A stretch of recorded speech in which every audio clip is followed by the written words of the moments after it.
It's who we are. It's all around us. But is there such thing as too much life?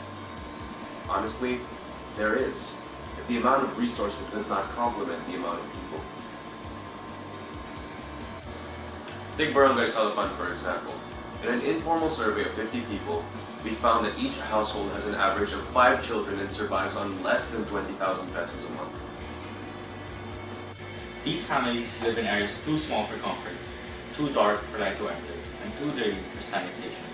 Needless to say, the quality of life in these areas are horrible.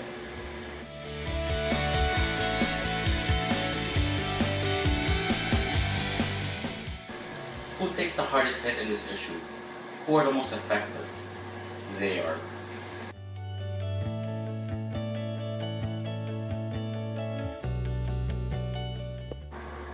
It may be hard to believe, but these children are the future of our country, future of our society.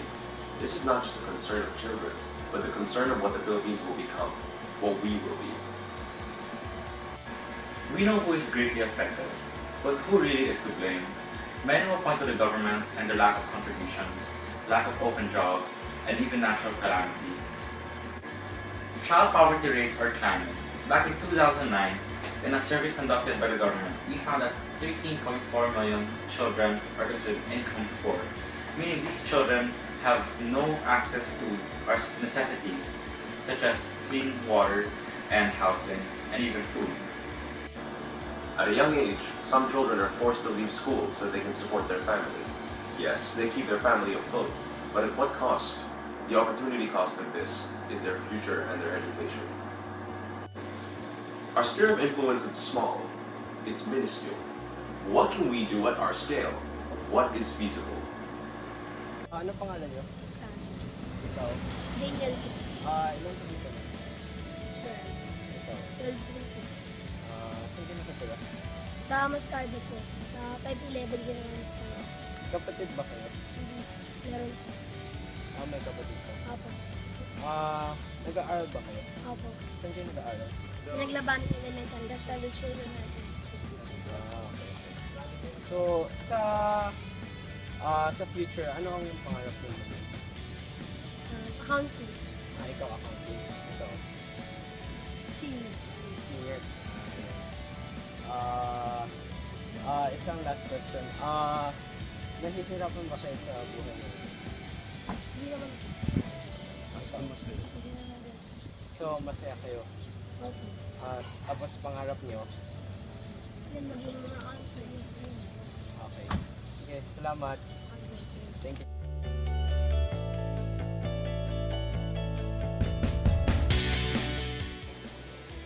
Right. So, in my opinion, how we can end poverty is that we improve the quality of our education and give these poor children benefits and give them free education. Because I believe with quality education, these children will have the basic skills they need for the future, and they'll make better decisions like how many kids they'll have and what they're gonna do in the future, basically.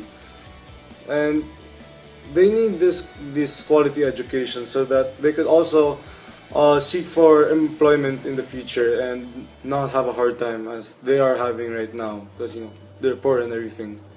So that's a solution that I think that would help, and that would end poverty, is to improve the quality of our education so that the youth that has been experiencing poverty would have a chance to have a better future. Man has always ruled the earth, and that is just how God made it to be. But man doesn't know the limits of what they are doing. Slowly, the world is becoming less and less of our home and more of a wasteland. So, we must be stewards of God by making sure all the resources of the world is treated well. In return, the resources will also benefit us, as the whole human race will have more resources to use in order for us to gain more economy and quality of life. We can achieve this by planting more trees, no more illegal fishing, and limitations of factory use, so we can reduce pollution. This will make the world live a longer life and will make resources for our economy to grow and will help those who are in financial trouble by offering more jobs, and the government will be able to spend more budget on those who need it. We as responsible children of God must always use the resources of the world as best as we can. So what we must do is to live intrinsically, meaning to live our lives just as how Jesus once did, simply. Meaning, we must change the thinking of how we live our lives. Instead of trying to only gain money for ourselves, why not look out for others? Teach and educate them about the world, and will help them to get a job to supply themselves with enough income so they may live comfortably. Living an intrinsic life benefits everyone, and being a responsible steward allows us to freely use our resources with no threat of negative externalities which may cause further poverty later on, if left unchanged. Family planning. That is our solution. We do not discourage reproduction. Life requires that to flourish.